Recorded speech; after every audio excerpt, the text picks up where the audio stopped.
So we've got all these economic problems, but those aren't the only problems people in France are experiencing in 1789. One is there's a famine.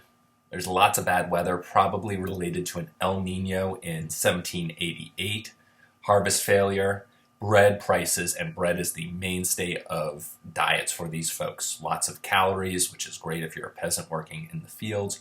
Bread prices go up dramatically. In some places, bread gets to be so expensive that a loaf costs a month's salary.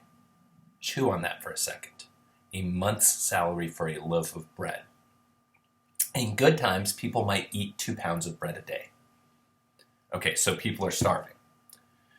Also, they can't afford meat, right? So bread is what's normally on their table. There's also a slump in one of their main exports, which is textile or cloth production. There's massive unemployment that's been going on at this point for 2 or 3 years. Hundreds of thousands of people are out of work and hungry. Which means that when all the representatives of the Estates General get to Paris, there's about 1,200 of them total, things are pretty bad. Well, they show up, and the Third Estate says, hey, voting by estate isn't fair. Why don't we vote by representative? And I have not mentioned this yet. I think the textbook does well.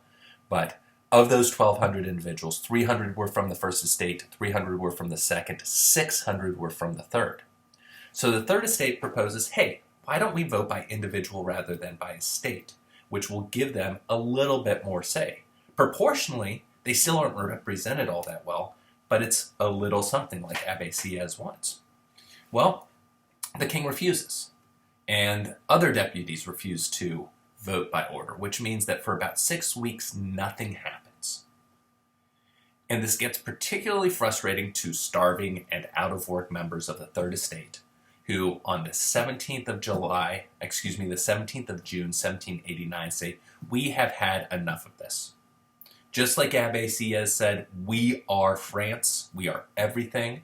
We're going to leave, we're going to go meet ourselves, and we're no longer going to call ourselves the Third Estate. We've got a new name. We are the National Assembly. We are the representatives of the nation. Hey, First and Second Estate, if you want to join us, come on. On the 19th of June, the First Estate, the clergy, vote by a very narrow margin to join them. You might say, why do they do that, Tim? You just said that a lot of times they would vote against them. Well, many of the clergy do come from that Third Estate, and they also work with these people regularly. They have some sympathy for them. So the clergy show up, and on the 20th of June, so 3 days afterwards, they show up at the place they're supposed to meet, and the king's locked the door.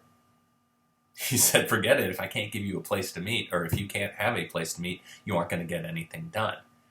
It's hot, it's uncomfortable in France, and the only place these 600, 700, 800 people can find to meet is a huge indoor tennis court. So they go to this tennis court, and they swear what comes to be known as the tennis court oath because of where it happens, which is a really straightforward agreement that everyone there makes that says, we are going to keep meeting as the National Assembly until we develop a new constitution for France, one that is fair for us. It actually seems like Louis is going to go along with their plan. And he says, you know what, this seems like a good idea. Let me help you out. Let's slow play some things. But behind the scenes, he basically calls the National Guard and tells them to hurry their butts back to Paris so that he can put down a potential uprising.